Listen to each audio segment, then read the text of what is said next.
it's Darci LaRocque from Swirl Solutions and Darci Talks. Please like this video below to get more techie tips.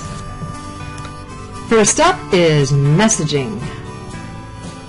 I will go to the left.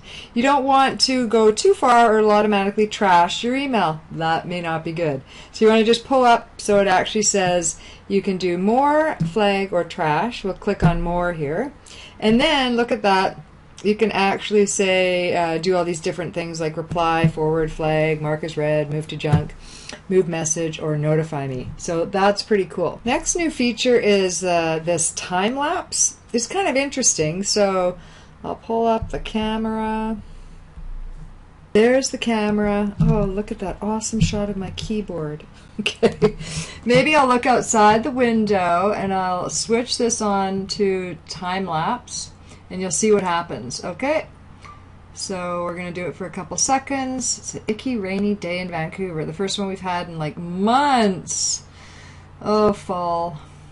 Okay, so blah blah blah. We can keep doing this and allow it to go on and on and on. And then this is what it looks like at the end. Also, if you double tap the home screen, you'll notice something slightly different. One is that the bottom row is the same and the middle row is the same, but the top row is actually your recent people that you've emailed and whatnot. So that actually is pretty handy because rather than having to actually go into the app to go to your favorites or whatever, they actually show the most recent contacts on the top. Pretty awesome. Back to the camera. Oh hey, this just reminds me, if you haven't seen the video, because have you ever noticed that if you lock your iPad, how do you actually, if you lose it, how is someone going to contact you? Now yes, you can go to Find My iPhone or iPad on the internet, but if the person finds it and they just want to call you, how are they going to do it? So I did a video, like my YouTube videos below, but I did a video on how to create an image that will actually do this for you. Okay, so if I go to all photos,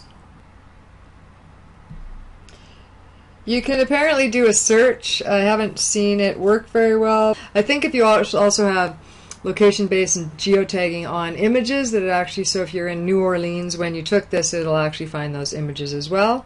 So that's kind of a new feature. I'll have to play around with that a little bit more.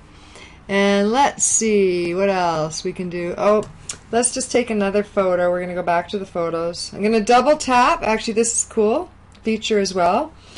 It shows the last things on the bottom. So I'll go to camera again. I'm going to take a picture of myself. Okay. More things that we can do. So let's go edit.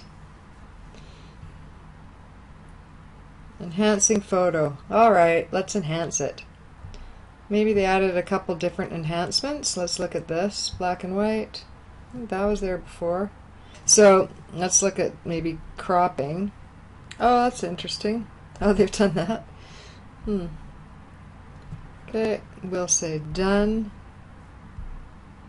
Okay, the cropping's changed a little bit, so whatever.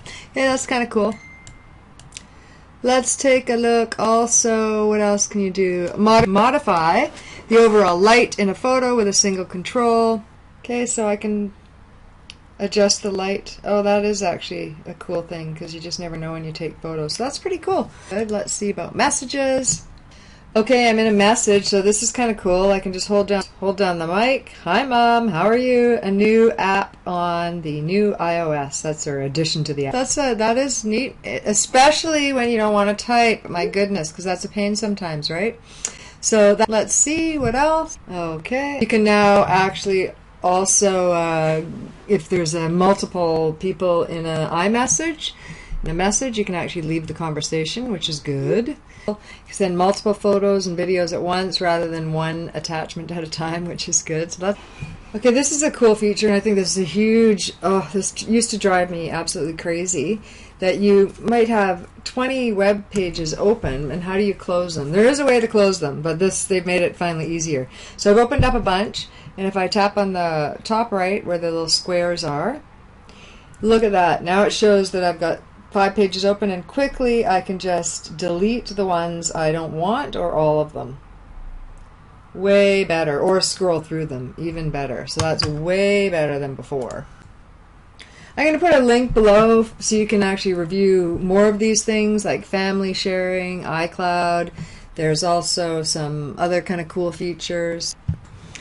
Okay, here's another cool thing that is really interesting. I've seen other smartphones do this, so I'm glad that Apple's kind of doing this now. So as you can see, I typed in this is the, and if this, you can barely notice it, so if you aren't aware of this you might miss it, but look at the top of the keyboard. This is the best thing to do with a few days. I don't know, along that line. It's guessing it's predictive text, but it looks better than it did before. So check it out. And it also works on iMessage as well. Another thing that will be coming in the future, if you're an Android user, have used SwiftKey. That same ability, actually BlackBerry has it as well, is kind of where you go from key to key and it automatically will populate the words. If you don't know what I'm talking about, just look up SwiftKey, and it's a pretty cool technology that will be coming in the future as well. So that's it. I've got the link below. Subscribe to my channel. Check me out on Facebook, on YouTube, of course, and any questions or comments, please comment below.